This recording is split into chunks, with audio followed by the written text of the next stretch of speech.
The broadcast is now starting. All attendees are in listen-only mode. Hello, everybody, and welcome.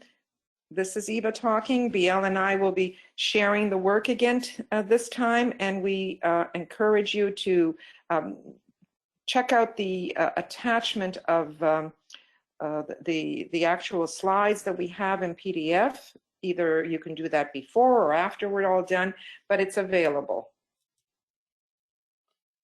So BL. Hi everybody. Welcome to our Gemini broadcast. Let's see what we've got here. Okay, so Gemini relates to the third house. It's a mutable air sign. It relates to Ray 2. Typically May 21st to June 21st is the time of the year. It's the third sign of the zodiac. It's dualistic, naturally, with it being twins. It's a mental sign, and it portrays various mental processes. It can be rational, intuitive mind. On the higher spiral, it's spirit and mind carried into manifestation through the right use of hands in words.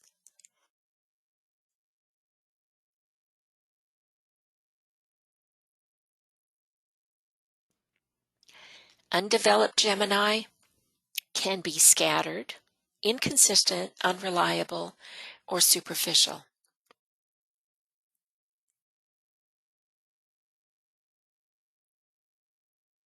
Sorry, I'm having trouble talking here. It rules the lungs, the arms, shoulders, hands, and the nervous system.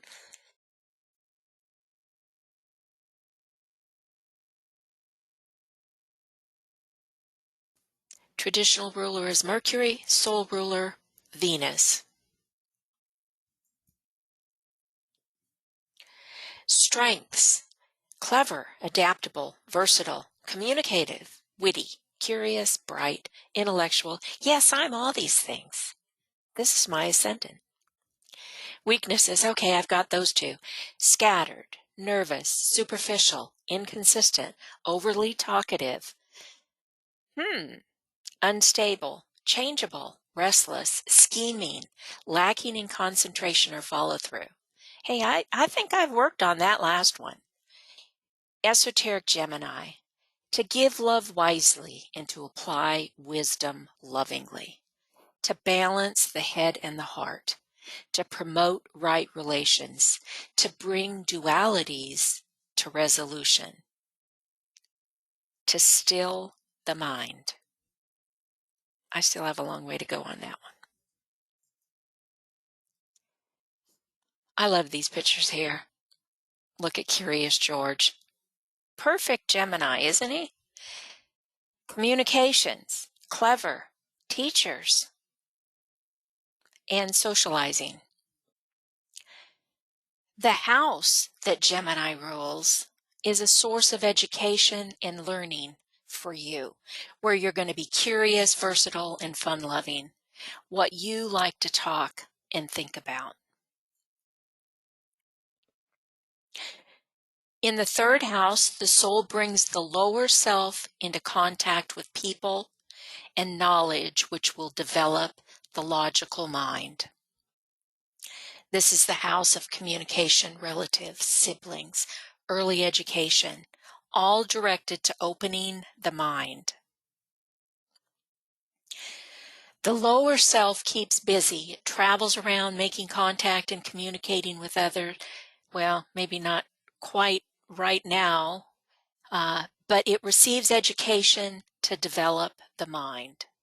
When the mind is developed, the first tentative steps on the path are to make connections with others who share similar ideas, and eventually the personality begins to communicate in a new and a higher way with others. The exoteric ruler, Mercury, that's Ray 4. He's the messenger of the gods. He's Hermes. Mercury is the esoteric ruler in Aries, the initiation of ideas. Mercury is the exoteric ruler in Gemini here, as we've been talking about. Mentally moves quickly, multiplicity of ideas. So you see the difference between the two ways that Mercury rules these two signs. In Gemini, where there is minyness, you can't go deep. There's more breadth here than there is depth. But it's all part of gaining that experience. The esoteric ruler of Gemini is Venus, Ray 5, also associated with Ray 2. It's intelligent love. She's the goddess of love, also called Aphrodite. Venus is the exoteric ruler in Taurus, beauty of form. The exoteric ruler of Libra, beauty of ideas and how to be in relationships. And the esoteric ruler in Gemini, beauty of ideas again, of thought forms, of language, of refinement of thought. This brings out the best in language. The change from Mercury to Venus, how do you know? Well, look at the aspects between Mercury and Venus in your chart. They're going to relate to mental refinement. If they're conjunct, you could be adaptable, cooperative, suave. Harmonious aspects like the sextile, the trine, and the quintile could indicate you're articulate, diplomatic, polished. Inharmonic, such as the crosses and quincunxes, they could indicate that you're awkward, inarticulate, vacillating. Over to you, Eva. Okay, thank you. So now we're looking at the opposite of Gemini. So Gemini is usually its home is the third house. So if we go directly opposite, we get to the ninth house, which is the house of Sagittarius. But that doesn't mean that you necessarily have Sagittarius as the cusp of your ninth house, but it just rules that ninth house. So that qualities associated with Sagittarius would still demonstrate themselves in that particular house. Now, the rays associated with Sagittarius are 3 of them, and it's very unusual that the Tibetan has given us 3 rays for a particular sign. Usually he's given us 1, the odd time 2, and very little that have 3. And you know what the 3 would be. There would be personality, there would be soul, and there would be the monadic ray or the spirit. Which of these we don't really know. One could pretty well guess at it, depending on the way in which people play out these rays in their lives. It's mutable. It's on the mutable cross, which is changeable, as we know. It's not fixed. And it's fire, a lot of fire to Sagittarius. The dates usually associated with Sagittarius are from November 21st to December 21st. And in the northern hemisphere, it's late autumn. Mutable fire speaks of tremendous action. When you look at a flame, the flame is usually not still. It moves around. It's very, very active and fiery, and that's very much the way Sagittarians behave. Now, the actual arrow, if you look at the glyph at the corner up there, it's got a line through it. So it's divided in half, really. It's got one side of it and 2, which makes us think of a duality. So in that respect, it's similar to Gemini, because Gemini, it has the Roman numeral 2 as its glyph, but it's 2. It's also duality. It is often at a loss of how to aim great physical or mental powers. Therefore, depicts battle between constructive, which are the noble attributes of man, and the destructive, which is most bestial of carnal habits. Why do we have that in here? Because for the longest time, the centaur was the symbol associated with Sagittarius. And the centaur is half animal, which brings out the instinctual nature, the animalistic nature, and it's got half human. And the human is supposed to represent the more noble attributes.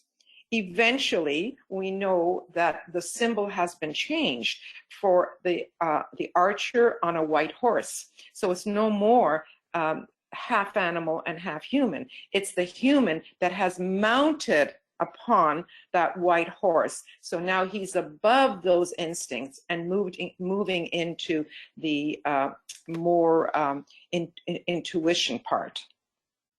It rules the haunches, the loins, the thighs, the upper legs, and many times it's associated with a horse, and a horse is very, it jumps off its back legs many times, and you have that whole idea of very strong legs for Sagittarians, hence they are involved in a lot of sports. Running and climbing and all kinds of sports where the physical energy is required there. It rules the liver, the hips, the thighs, the pelvis, and the femur. Because of the fire element, it is very passionate. It's one of the few signs that is that has the passion behind it, and we can even say that it looks at life with rose-colored glasses. What ray is that? That's the sixth ray that comes with Sagittarius. The passion, the looking ahead and being visionary, because the arrow, as you can see, is upward pointing into the higher realms. Its traditional ruler, or the exoteric ruler, is Jupiter, and the esoteric ruler is the Earth. Okay, so some of the strengths, without it sounding like a laundry list, let's just kind of go through them.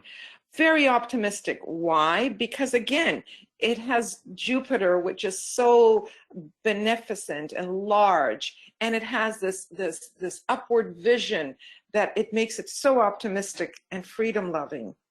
Very jovial, honest, because the arrow is the arrow of truth. Straightforward the arrow is. But because it has the ability to go into the higher realms, it can be philosophical, it can be religious, it can be into the occult, into any kind of higher learning. And it's like looking up into the sky and being able to see the big picture. Therefore, it leads to being broad-minded, with a global vision. There are only two signs in the zodiac that are visionary. One of them is Sagittarius, and the other one we talked about last month, which was Taurus, which ruled the Ajna center, which is the eye of vision, the bull's eye. With that sixth ray, it's idealistic. And hopefully one has reached that level where she or he can be intuitive. That is the upward or spiral movement upwards from instinct to intuition. The adventure has to do with the fact that it goes out into the unknown. Love of experience, and as we mentioned, quite athletic, generous because of Jupiter, just scholarly, looking to learn the higher realms, whether it's higher maths or any kind of philosophy. And of course, the enthusiasm, that sixth ray enthusiasm. Some of the weaknesses is blindly optimistic. Well, you know, rose-colored glasses do not really allow you to see things as they really are. And many times Sagittarians will be late. Why late? Because everything will turn out okay. So why do I have to, rush or do anything? It always will be positive. It'll always be optimistic. But that kind of optimism can be a weakness, as you can see here. Carelessness, reckless, take chances. They love to take chances. Irresponsible sometimes. And as much as the arrow is supposed to lead to a focus, they can be scattered and unfocused, which leads to tactlessness, Why? Because they're arrows of truth. Well, if you're blunt and you say it like it is, you lack that ability to be diplomatic. It's fire, so it's very restless. It can exaggerate, again, because of the largesse of Jupiter, which we'll get into very shortly. And it lacks restraint. It does not know when to not say things that shouldn't be said.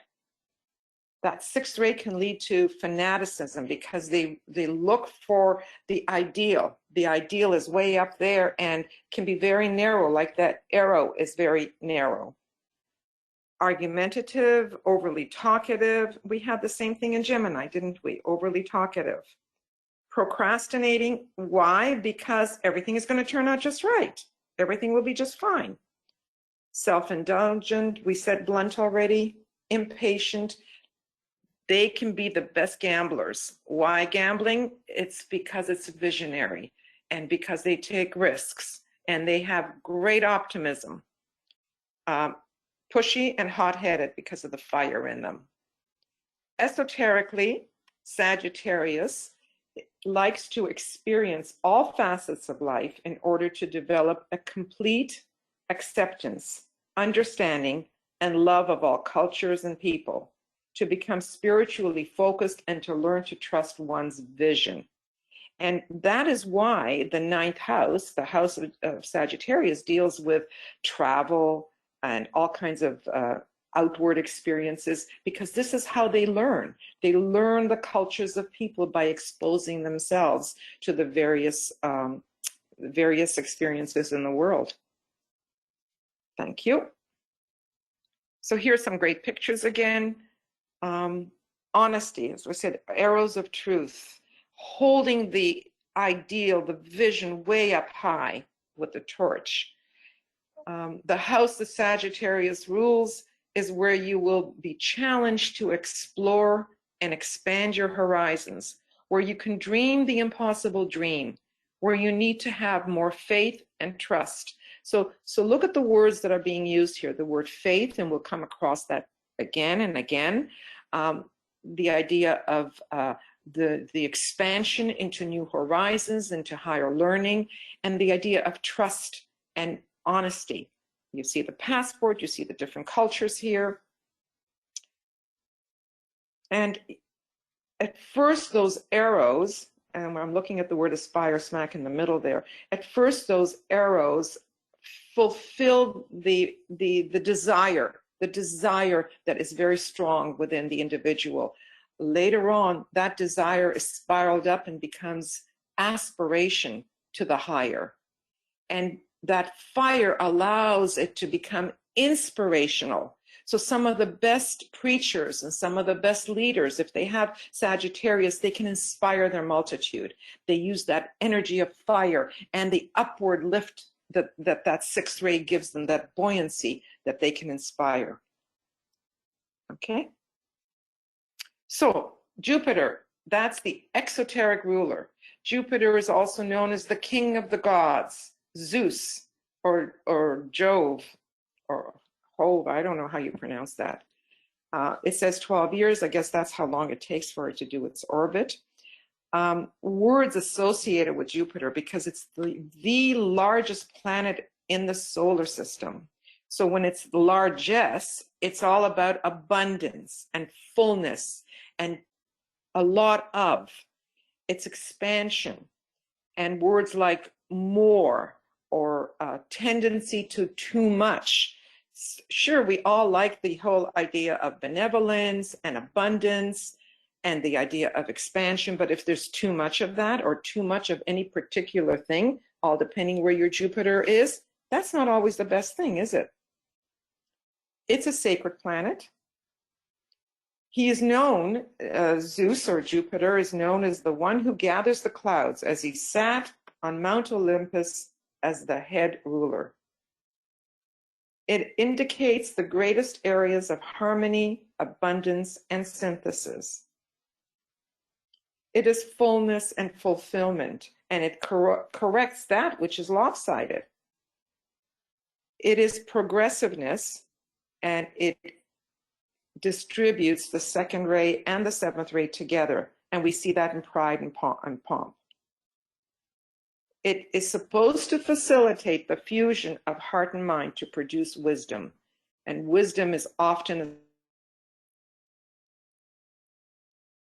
associated the second ray planet of love wisdom. So if you have or are a second ray soul, Jupiter is the soul planet, if you know what I mean, because it conveys love wisdom. Okay, move on. It's associated with the growth of wisdom and the expansion of consciousness. It is the beneficent method of evolutionary unfoldment. What is evolution? Evolution moves constantly upward in a spiral cyclic action. And that is what Ray 2 is all about. So it moves up to love and eventually up to wisdom. In its lowest aspect, it's the fulfillment of desire and satisfied demand. And in its highest aspect, it's the outgoing expression of love, which attracts magnetically to itself that which is desired.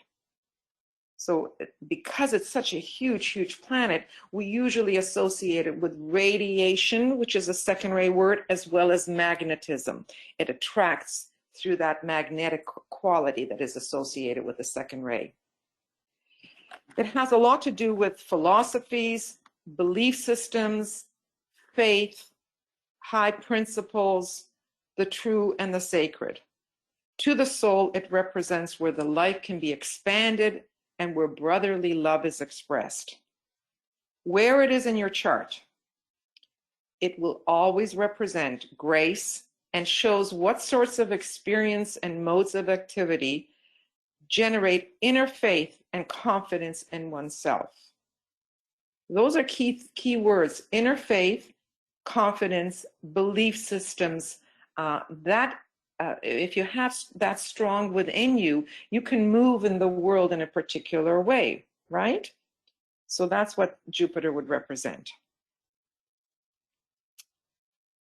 And Jupiter in all elements, it tends to flow rather spontaneously and even excessively. And as we said, it represents abundance or a reservoir that is naturally flowing. So for the most part, Jupiter is considered a very positive planet in one's chart. But again, it all depends how it lines up with other planets. Something that is too much is sometimes too much. Not necessarily the best thing. It can lead to indulgence and all kinds of other things. So we have to always look to see what lines up with Jupiter in one's chart. Now for Sagittarius, let's go back.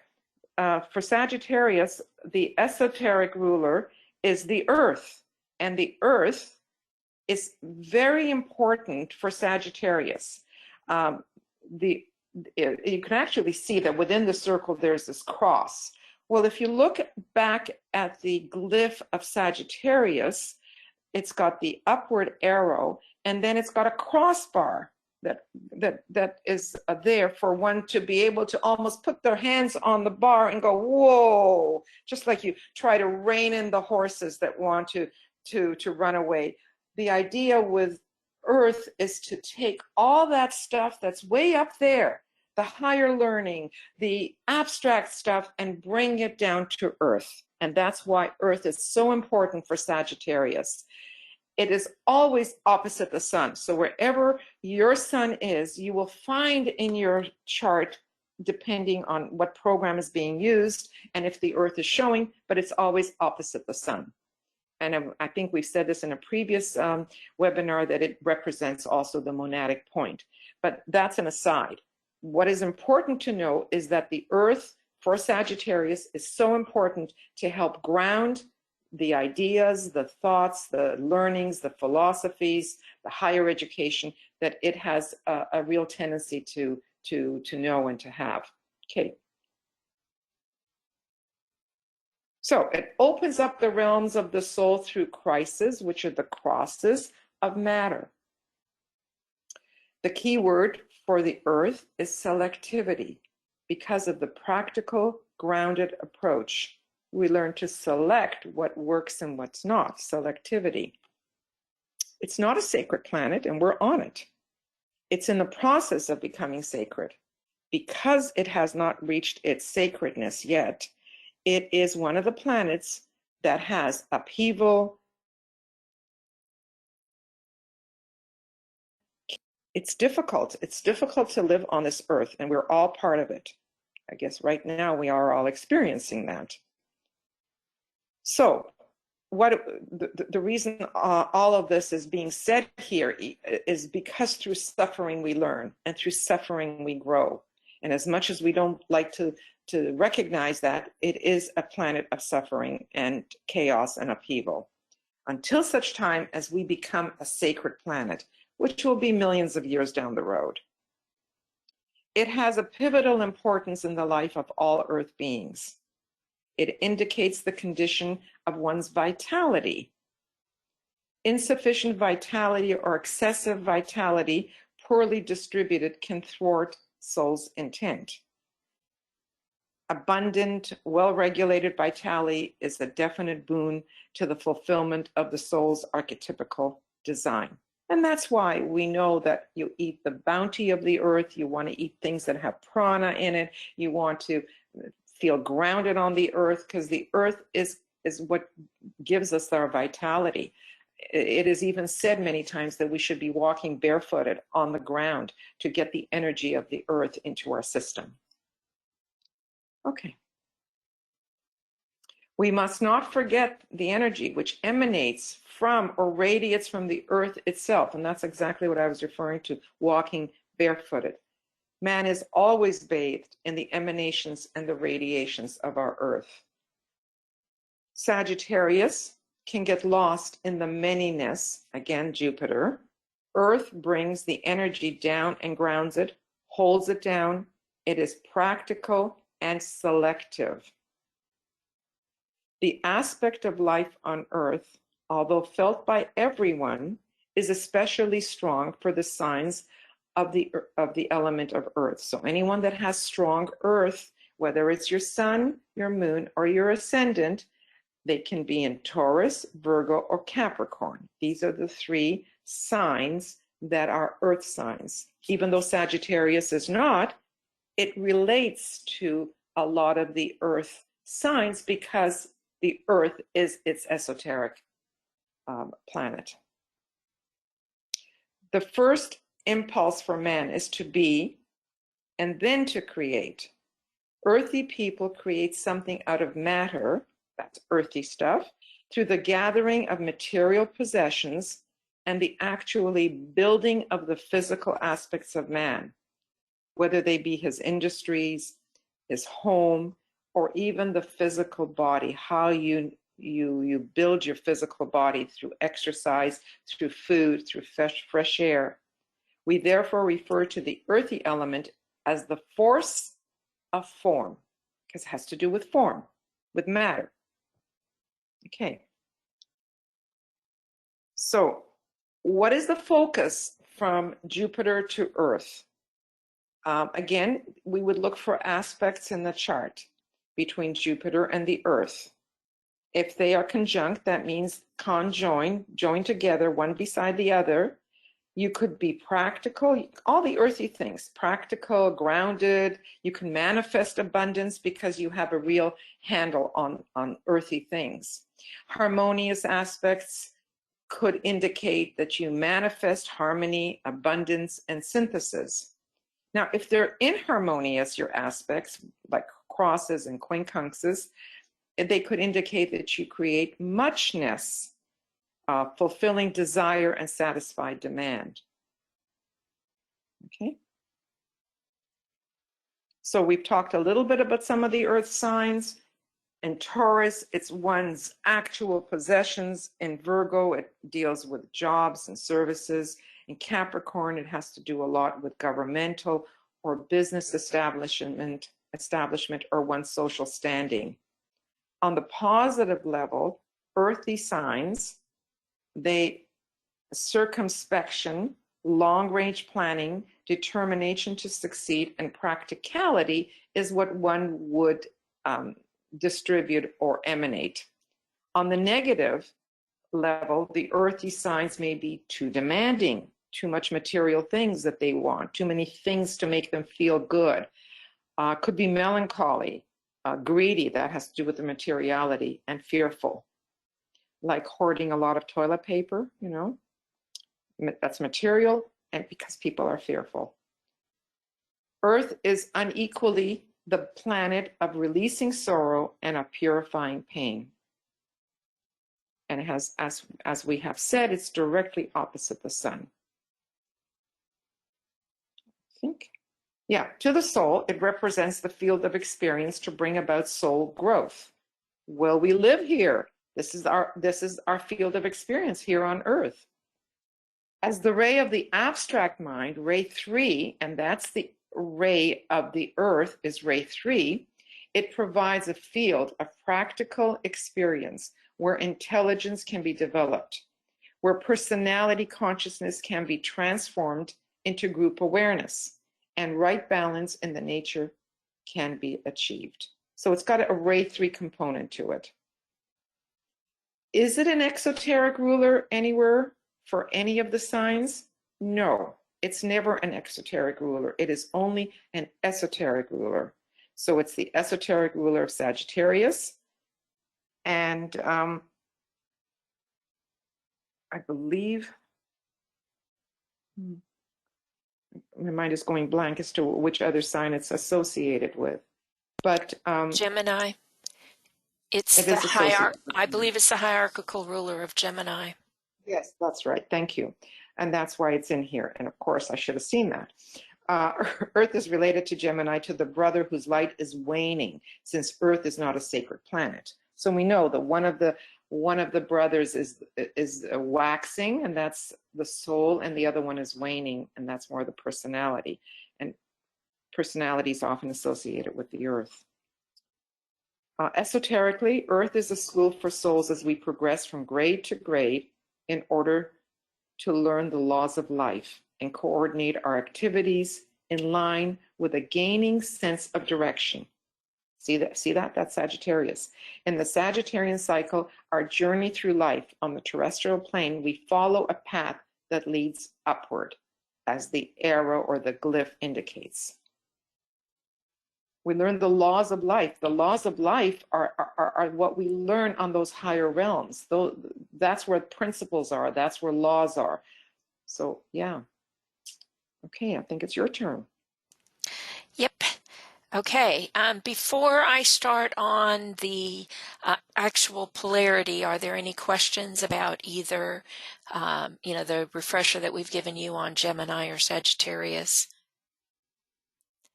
Okay, I don't see any questions, so I'll proceed. Okay, so these two signs, what we've been talking about is cultivating a dialogue between the personality and the soul, creating new ways to awaken the intuition and become more directed towards the soul. I did see Yvonne's hand up there for a second, so I'm not sure if that still is the question that she has. Okay, yeah. There okay, there we go. Go ahead, please, Yvonne. Okay, well, you mentioned the monadic point. Earth is the monadic point opposite the sun sign. And I had, I wondered about that and I've forgotten the answer. Is the monadic point, is it your monadic ray, or is that something different? There's very little literature on that. It could be the ray of the monad, but I doubt it. We just know that it is Michael has made constant reference that it's the monadic point. So there's something very powerful in where the Earth is. Yeah, I believe there's a reference to it somewhere in DK that speaks very similarly to the way he talks about the ascendant, the sign on the ascendant pointing to the purpose of the soul. It's not flat out. There's no direct correlation, and I believe the same thing is true for the monad. And it's It's also considered one of the, the triple suns that they talk about, the ascendant, the sun, and then the opposite point, which is the monad, when they refer to it in the context of the triple sun. So it points to it in some manner, but it doesn't give us a clear cut, okay, well, your Earth is in this, so it must be that. Okay, does that give you a wishy-washy, we don't know answer? Thank you so much. But I Okay. think what you pointed out, BL, is really accurate here. Just like we cannot know the ray of the ascendant by looking at the ascendant, we don't know the ray of the monad by looking at the monad. Right. It gives us hints, but we have to look further to see what those hints may be telling us. Okay. We also have another question from Rachel. How can we understand more Earth as the hierarchical ruler of Gemini? Well, the problem is that most of us are not relating yet to the hierarchical rulers. Most of us are still fighting with the duality that we face between the exoteric rulers and the esoteric rulers, and the chart turning in on itself, in the sense that we have a personality life still, and we have a growing soul life, but sometimes they're at odds with each other. We have to resolve, you have to take the second initiation. We have to resolve the dualities before we can become receptive to the higher energies that come through for Gemini as the hierarchical ruler, or the Earth as the hierarchical ruler of Gemini. Again, this is a planet of experience. It's a planet that's moving from the ray third to the second ray. When it becomes a sacred planet, that, my understanding is, will be the soul ray.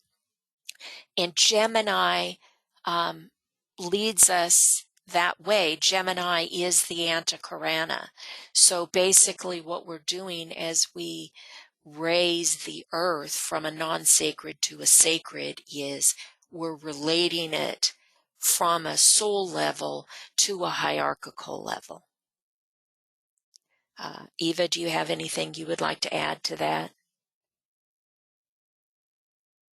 No, I think you did just fine with that. Yes, and then Rachel also says Gemini is a ray 2 sign. Yes, it goes hand in hand with the fact that the Earth's personality is ray 3, but it will, when it becomes a sacred planet, its soul ray is ray 2, so that ties into it as well. And that's what's important, is that we understand all these little tiny components that relate to all the different things. It's all about how they relate together, and a piling up of those relations, and an affinity of those relations. So thank you. Good question. Here's where I could add something. Okay. If that's okay. Many of the well-learned astrologers believe that Gemini, being the third in the lineup of signs, conveys not just the second ray, but also conveys the third ray. Now, the Tibetan hasn't given this to us, but that is the general thinking of many astrologers. If it does, and there's a certain scatteredness, there's a certain busyness to Gemini, there's a manipulative ability, there's very, very strong third ray qualities associated with Gemini. If in fact it does convey the third ray, we can see the resonance with the Earth and the third ray that might be in Gemini as well. Right. As you say, those learned astrologers They hypothesized that what DK was giving us with Sagittarius, where he gave us the 3 rays, that there was in fact a 3-ray relationship with every single sign like that. He just didn't spell it out for us, and some have tried to look at the relationships and stuff. So, okay, we've got Frida's got her hand up. You're self-muted, Frida. Go ahead. You're still self-muted. Frida?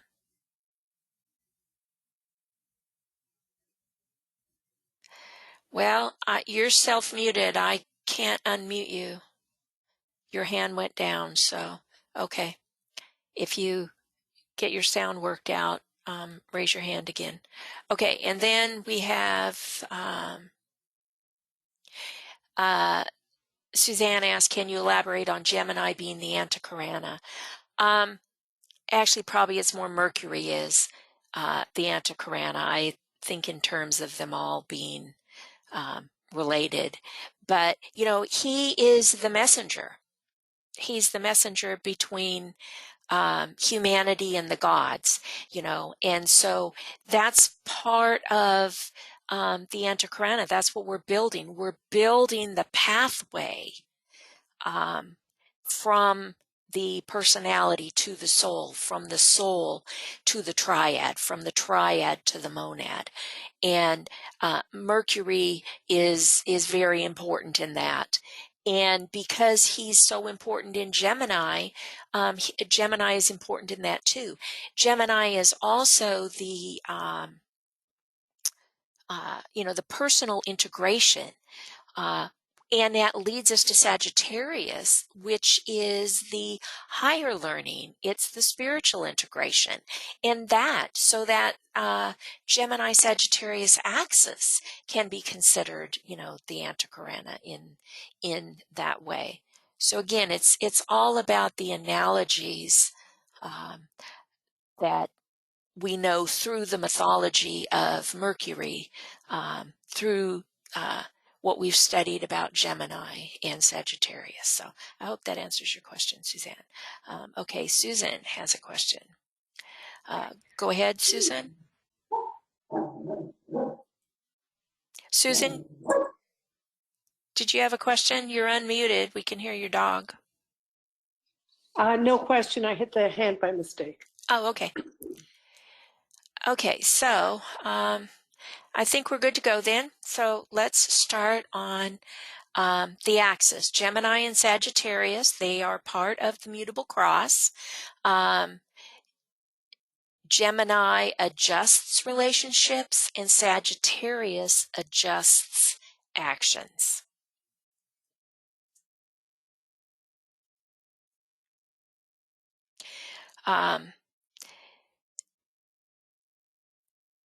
One sign is part of the Ray 2 triangle that we've talked about with Virgo and Pisces, and the other is part of the Ray 6 triangle, also with Virgo and Pisces. So they relate to the whole cross in that manner.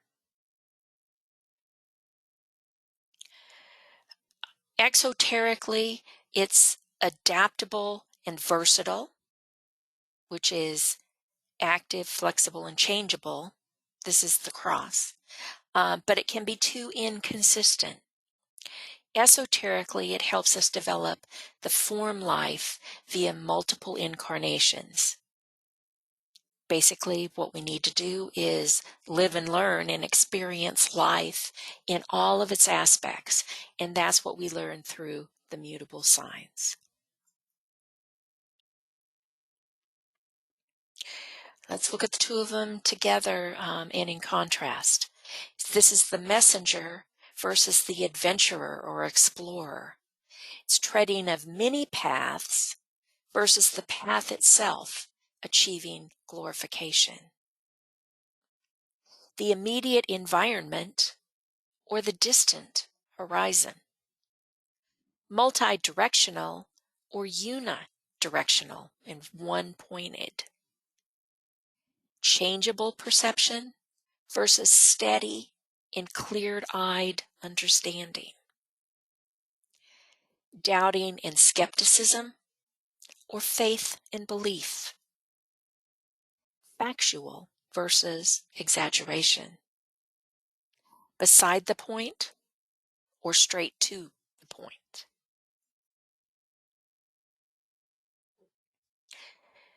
Gemini is the perpetual wanderer, fleeting here and there to experience all things and situations, never landing in one spot too long. He seeks and gathers facts with no coordinating theme. His efforts to rectify his sense of inadequacy stimulate this constant motion as he tries to adapt to every contingency. Sagittarius is that ponderous philosopher, strict beliefs, moral standards, but he may be limited by conviction of having found the one and only truth, creating religious prejudice and bigotry.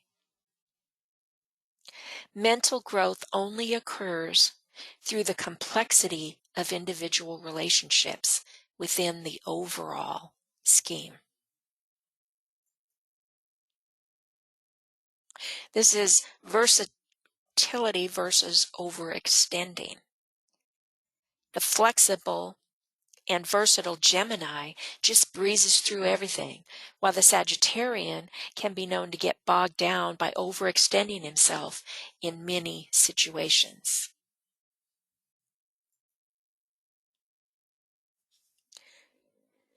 When confidence in the divine order of the universe is lacking, we lose our ability to relate man to God, resulting in a cynic who knows everything but believes nothing. The Gemini's inability to categorize demonstrable facts can blind the soul to the underlying unity of all. He refrains to declare where the facts should lead, but it's because he wants the individuals to make up their own minds. He wants to be fair to all sides. The Sagittarian's complacent assumption that he is the chosen messenger results in his refusal to face facts. He believes education and religion are like stones to be cemented together to create a sum that is greater than its parts. But those can also become stumbling blocks on the path.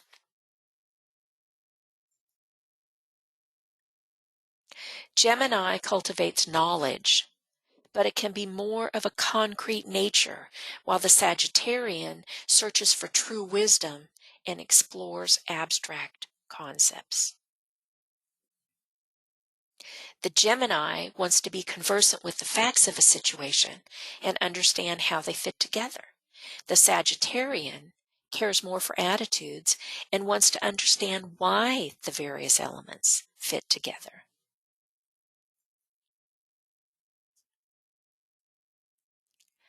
For a balanced Gemini-Sagittarius axis, knowledge should lead to faith, and faith should inspire a quest for increased knowledge. Problems are not solved by intellect, but they're resolved by the progressive expansions of consciousness. The wisdom to apply Gemini's accumulated information comes through the Sagittarian's travel, study, and meditation. And the philosopher can't just sit on the sidelines. He needs motion and quick mind to join the human race.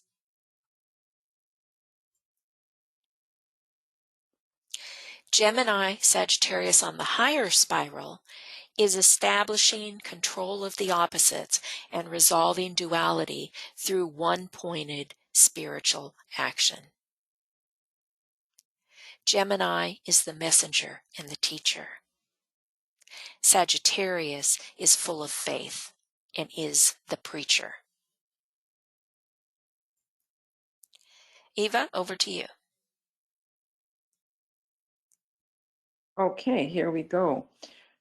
So what is the relationship like between the two? For ordinary humanity, there is this interplay, which is so much a a Geminian word, interplay, and instability against the Gemini word that leads to personality, focus, and determination. The man then is one-pointedly devoted to personality achievement. That is Sagittarius, that whole devotion. The threefold lower nature is then synthesized and directed controls of all activity. So we see the two work together, the instability, the interplay, then the one-pointedness.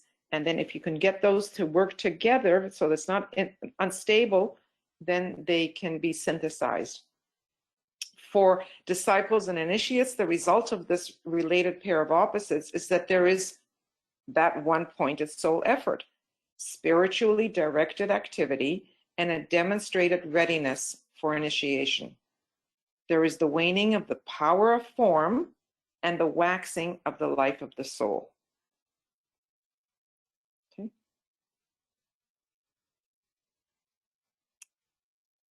Now, these are both highly mental signs. You may ask, how is Sagittarius a mental sign if it is a fire sign? While Gemini, being an air relates to mental, why are they both considered mental signs?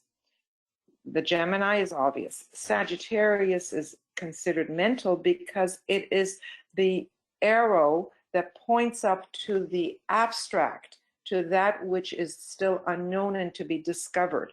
So it takes care of all the abstract learnings, whether, as we said, philosophy, religion, higher levels of learning. So in that case, they are both mental signs. They were both very active at the time of individualization. That's when we became human beings. Both have to do with the bringing in of intelligence to the earth. Both share an earth rulership and relationship to the Ray 3. Earth ruler, Sagittarius esoterically, and in Gemini, it's hierarchically. So we're repeating what we've already said. Both signs of great both are great activity and changing environment. We know that in Gemini there will be more scatter and more movement. In Sagittarius, it's more one-pointed purposefulness in Sagittarius. Now remember, if you already don't know that the keynote for Sagittarius, I see the goal, I reach the goal, and then I see another. So then you go for the other goal. And then when you reach that, you go for the other goal. So it's also moving around with great activity. Both are active in movement from intellect to intuition. So in Sagittarius, we talked about that instinctual instinct moves up to become intelligence, and intelligence eventually has to become intuition. There are the three I's: instinct, intelligence, intuition. And the intuition comes again through being able to see the higher for Sagittarius. Almost always with the intuition and the higher mind. Together they form the energy which creates the antakarana, bridging the lower mind and the higher mind. So Mercury for Gemini is the lower mind, and Sagittarius is considered the higher mind. If we were to look at the two houses, the third house and the ninth house, many times the descriptors for that house, for Gemini it says the everyday concrete mind, and for Sagittarius for the ninth house it would say higher mind, abstract, is a spiraled up version of the other. Okay. There you go. Look at that. A vessel to be filled, but a fire to be kindled.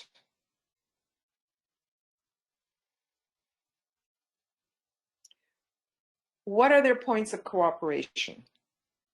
Now, although they don't rule these centers, there is a resonance with these centers. And we can look at the throat center, which expresses the various points of view. In Gemini, it'll be more verbal and filled with variety, while in Sagittarius, it'll be more impassioned with all its fire and philosophical. The throat center is an important means of expression for both and related to the expression of intelligence. Many times we will make reference to the throat center being the center of the mind, the mental center in the body, because it is where you speak it, where you say it, where you write it, where you communicate it. Both are closely related to the Ajna center. The Ajna center, if you look at depictions of it, it looks like the infinity sign. So it's dualistic. That's the Ajna center. And Gemini, which has Venus as its esoteric ruler, Venus is the ruler of the Ajna center. And Sagittarius, for the power of unifying the Ajna center, which is then a major directing and integrating center. The Ajna center is the center that coordinates and directs all the functions of the other vehicles, and therefore it's the coordinator of the personality as it changes and directs what needs to be directed. I can almost visualize it like a dial on a radio as you're trying to find the right station and you play back and forth to try to hit right on the right station. Well, in that way, that's what the Ajna center does. It coordinates, integrates, and directs what needs to be done in the form, in the body. Eva? Yes. Rachel made a comment, and it was the slide before this, but she says left brain, right brain. I think it was in reference to the Gemini concrete mind and Sagittarius the higher mind. So, sure, right. That's a good a way to see that. Yes. Okay. Yes. Okay. Let's move on. More points of cooperation. They both, as we've said, attempt to achieve mental perspective through wide exposure. Now, how is that wide exposure seen? In Gemini, it masters the details of the big picture, while in Sagittarius, it's the major themes. Both greatly value freedom of mobility and languish in any type of confined or overly repetitive situations. Get bored easily. They need the stimulation, mental stimulation for both of them. One of them may want more action for the stimulation, and the other one may want more books or more things to read and to learn, but they both need that stimulation of the mind. Both signs are known for their keenness of vision, and there is a certain liveliness to be found in their eyes. That's very interesting, how the eyes will sparkle and the eyes will dance, and you can see fire in the eyes sometimes, the passion that comes through in the eyes, the excitement when you have something that you want to share, it comes through in the eyes. Now, Michael Robbins is quite the expert at recognizing people's features, and I've had several classes with him where we've learned to recognize various signs and planets by the way people's features are. So here's one of the things that he's discovered, and that has to do with the aliveness in the eyes. They both share a rather buoyant sense of humor and are generally known for their positive attitudes. Isn't that a good thing, right? And the buoyancy, you can see that in the Jupiter, and in Gemini, it is the Venus and the Mercury and all of that. And again, that would come out in their eyes.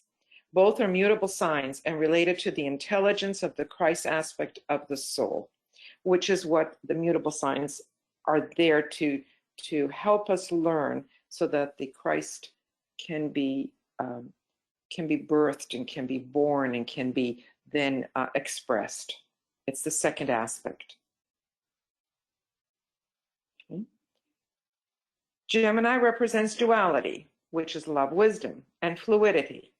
It governs control of every pair of opposites. Now, if you remember, when we first started this series, we went through a lot of pairs of opposites: personality versus soul, the etheric and the physical. And I mean, there's constant polarities everywhere. Well, Gemini is known to eventually bring together, to unify, to control, to dissipate those pairs of opposites. It's the underlying love of deity which reaches our solar system through Gemini. See, so the underlying love of deity is the second ray of love wisdom, and it is through Gemini that it reaches our solar system. That's a big piece there. I mean, we see it in print, we don't think about it, but to think that the love of deity reaches our solar system, not just our planetary system, but our solar system through Gemini. Sagittarius is focused, it's direction, it's one-pointed activity.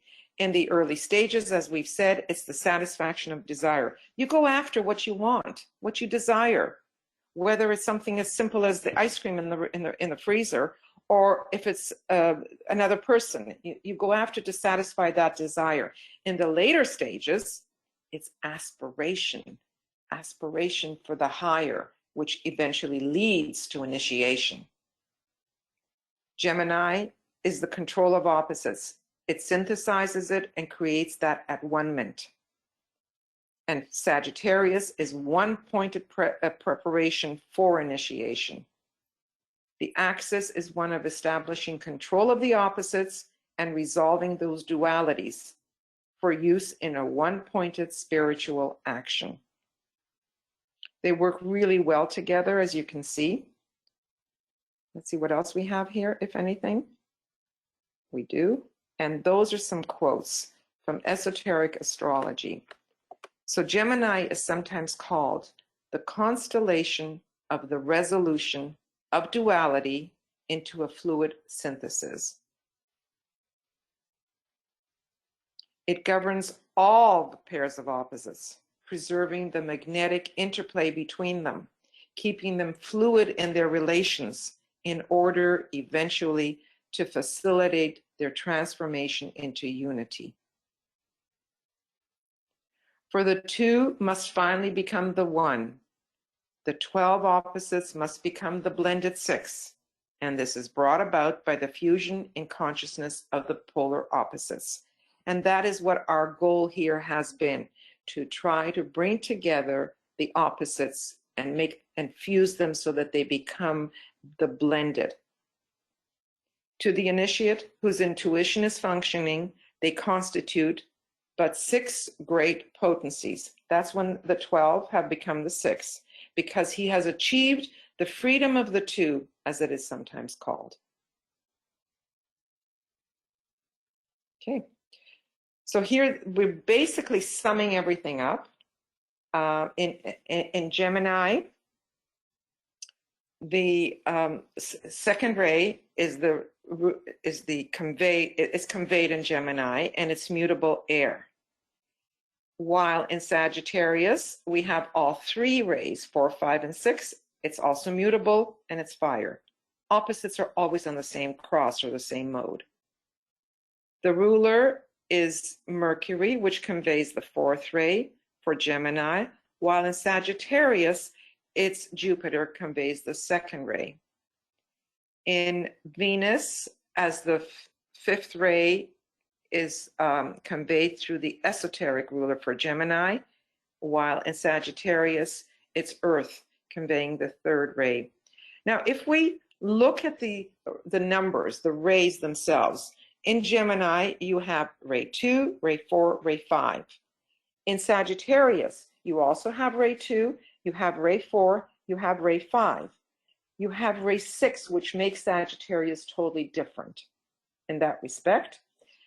And ray 5 has to do, as you know, with the mind. Ray 4 has to do with the relationship between and bringing things together. And they both do share ray 3, even though we don't have it here because it's the hierarchical ruler for Gemini. So they both share 3 as well. So the only ray that is out of the range here is the sixth ray. And Sagittarius is really strong with its sixth ray. It's one of the stronger rays for Sagittarius. So we look at the key phrases, and they're very good to use in meditation, especially during the full moons. And we all know by now that when we refer to the full moon of whatever sign we're talking about, whether it's the full moon of Gemini, the moon is not in Gemini. It's the sun that is in Gemini. The moon is in its opposite sign, which is then Sagittarius. So always in the full moon, you have the sun is in the sign that we call, well, the full moon of, while in fact, it's the moon that's in the opposite. We just went through an Aries full moon. Well, Aries is where the sun is right now. We all know that because we're in spring and that's where the sun is, but the moon is actually in Libra. So the keynotes, these are important to contemplate, to meditate on, because they bring great insights as you do. In Gemini, I recognize my other self. And in the waning of that self, I grow and glow. And we know that those two lights in the sky, we know one is brighter than the other. The one is waxing while the other one is waning. And that is exactly what is referred to. Now, which one is waning? Which one is waxing? In Sagittarius, I see the goal, I reach that goal, and then I see another. So Sagittarius is always on the move, looking to fulfill whatever the goal is. Now, the Tibetan gives us some more ways of seeing the light that is being distributed by all the signs, actually. But these two, he says that in Gemini, it's the light of interplay, like the interplay between twins.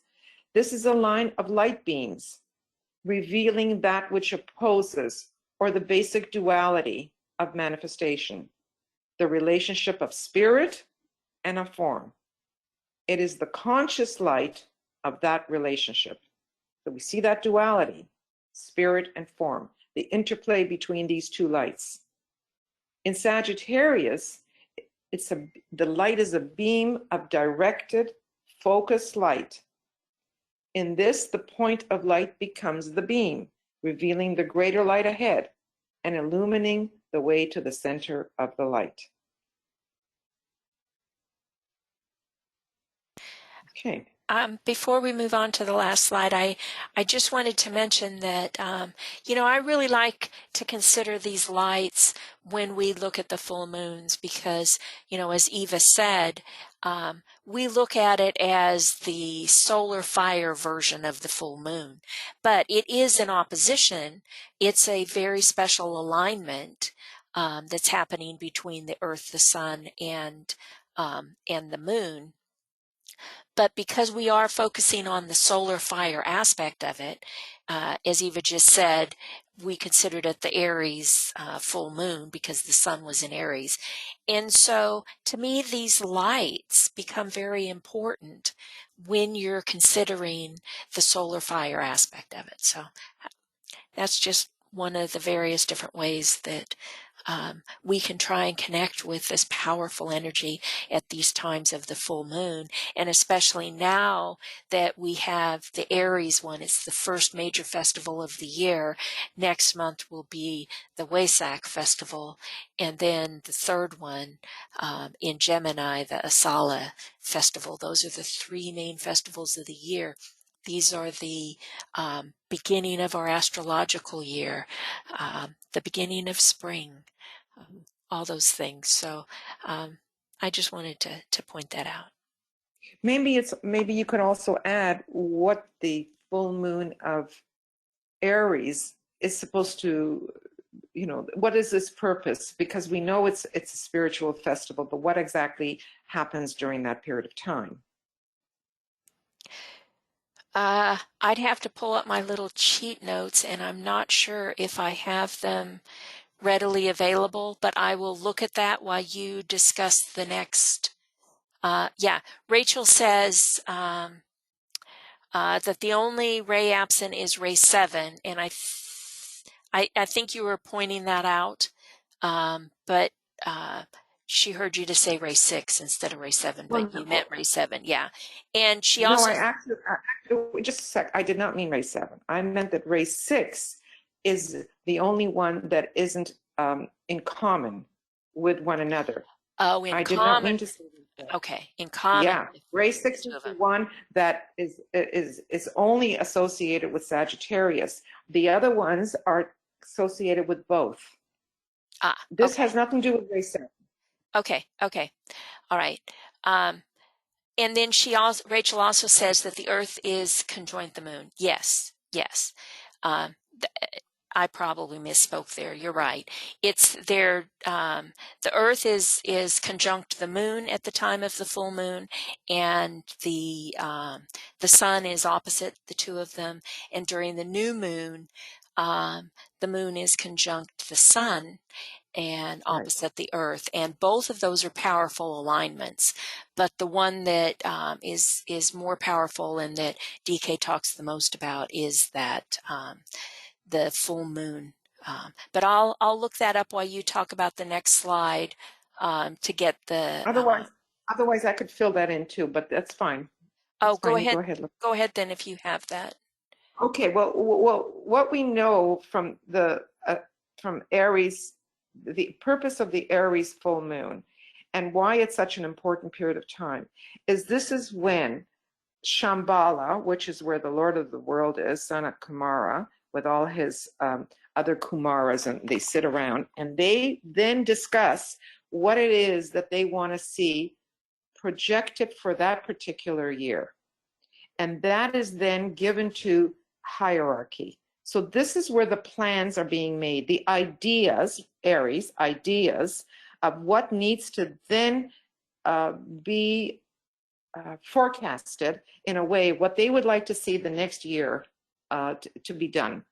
Then we have the Taurus full moon, where we know that the Buddha comes to us with a message and with the energy of Shambhala that he then gives it to us for 8 minutes out of that period, and then he withdraws.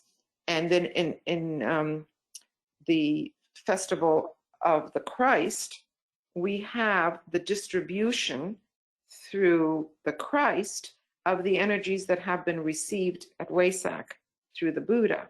So it's the distribution that goes down through hierarchically from the top right down to the initiates, and then through the disciples, and then down to humanity. So there's there's this three-pronged spiritual period of time. One, the ideas, what they are supposed to be, it's conveyed to hierarchy then sends their emissary, which is the Buddha, to reach us, and then it's all distributed at the Christ festival. Thank you, Eva. I just wanted to say I pulled up my little cheat sheet on it, and there's an excerpt from the Reappearance of the Christ, page 154 to 156, that discusses these.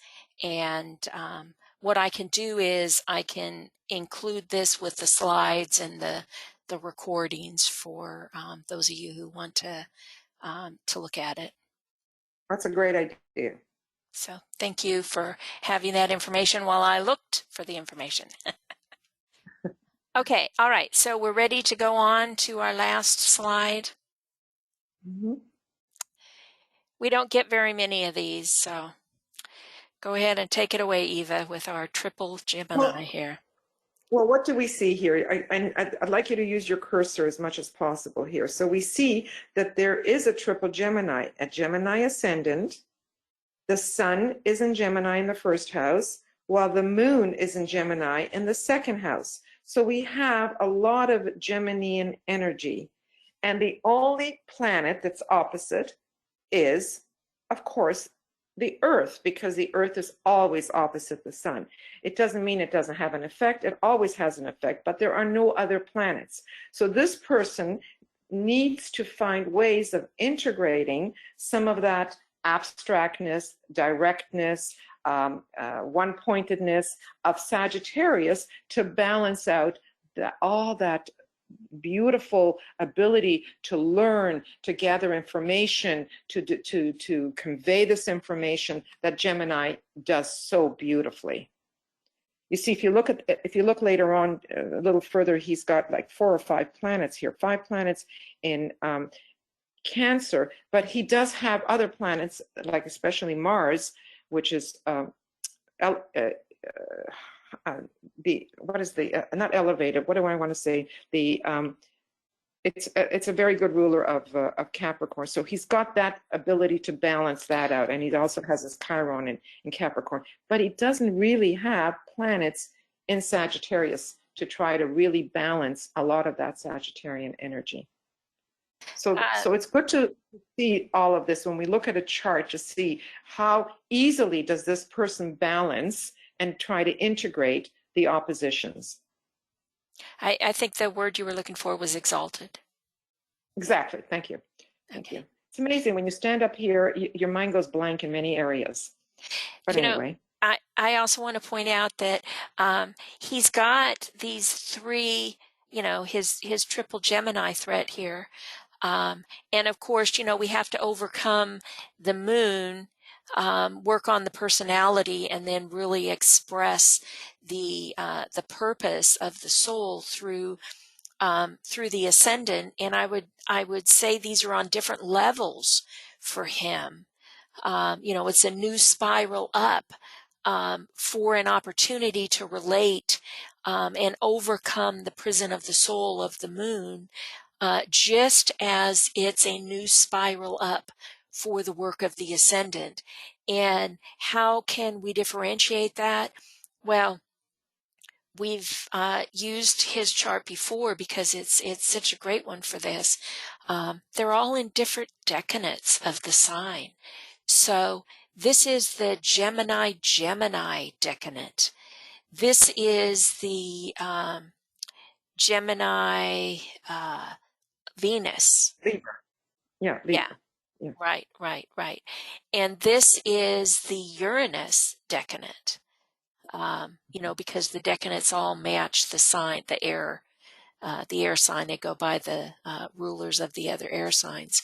So that's a subtle way that we can look at this triple Gemini and try and work things out.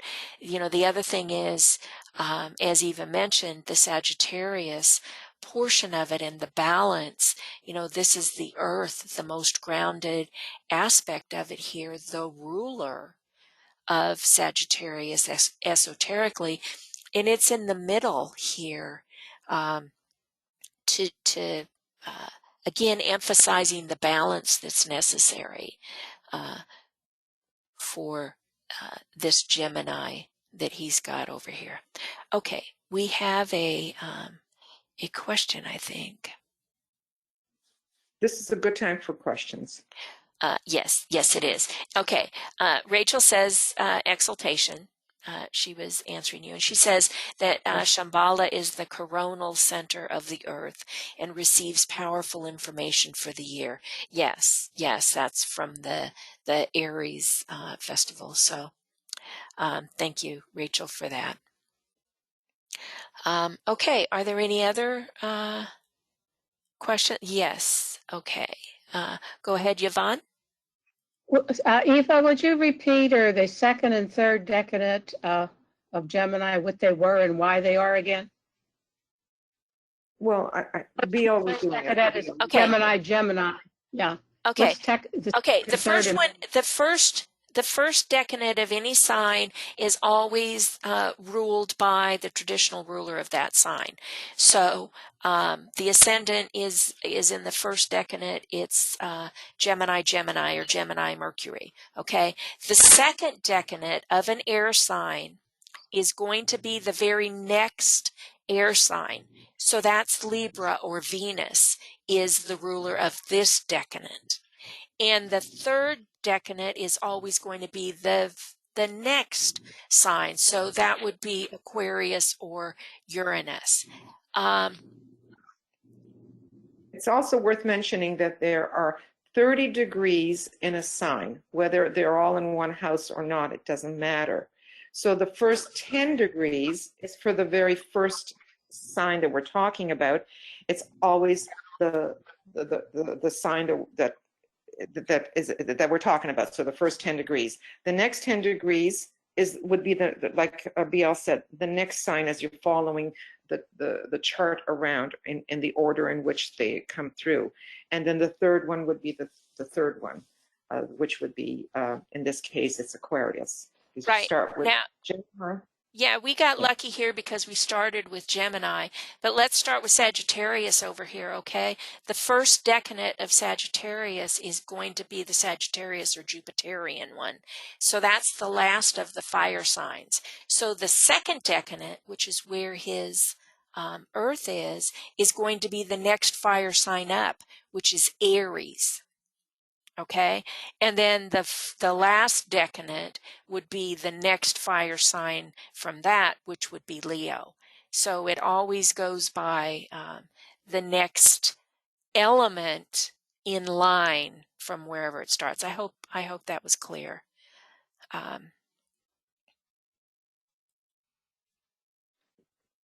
Okay, was that clear, Yvonne? Yes, thank you very much. I understand now. Okay. Okay. All you right. know, and using the decanates, as much as this is not part of our presentation really, but when we're analyzing charts, when we're using decanates, it adds another dimension to understanding how a person behaves and acts. I did not realize early on when I first started astrology how important and how it ends up being so when you do engage and start working with the decanates. It definitely adds a lot. Yes, it really, really does. Okay, now Rachel here says, Mercury, the sole ruler for this person, is in Cancer. Okay, his Mercury is right here in Cancer. And Cancer... So it's not the sole ruler, it's the exoteric ruler. Right, it's the exoteric ruler of his chart. Is in Cancer. Absolutely. The esoteric ruler is Venus, and it is also in Cancer. So the same thing applies. It's very important in this chart. She says more tender and less mental. Well, that's probably a really good way to look at it. You know, Venus is a mental, it's also relations. Cancer, of course, is the tenderness and the compassion. And yeah, I would say that relates.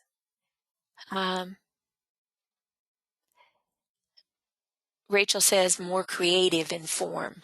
Also, she adds that in there. Yes, that could be too.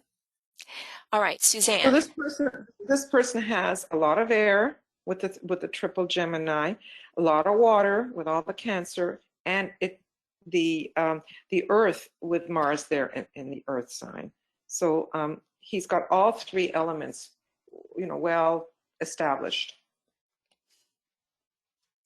Yeah, I'm sorry, guys. I was pointing all that out to you on my other computer, which none of you could see.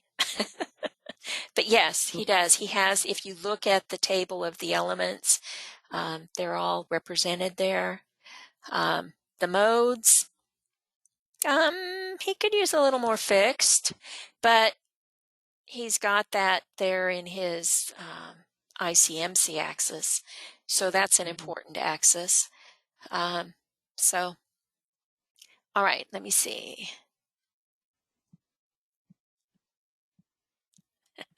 I don't see any questions.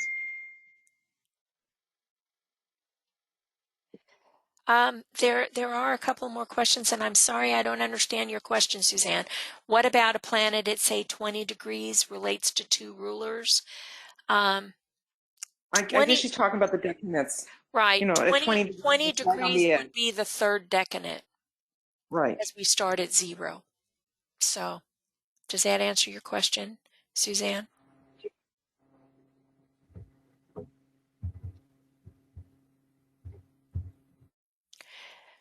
Okay. So the first decadent would be 0 to 9. The second decadent would be 10 to 19. And the third decadent would be 20 to 29. Okay. I don't see any more hands and I don't see any more questions. Next month up for us is going to be not next month at all. Let me see. Because of the conference, we won't be, our next time up is the 13th of June, and that will be the Cancer, Capricorn one. So. Yeah, 13th of June. Right. Okay, well, everybody have a happy Easter. Everybody stay safe. This self-isolation works, but we can still be very communicative through all the electronical means that we have. Yes, yes, we have some great means of doing that. Can I put a plug in for the conference? Yes, of course you can. Okay. The conference is on. It is being presented on the Zoom platform, the Zoom meetings.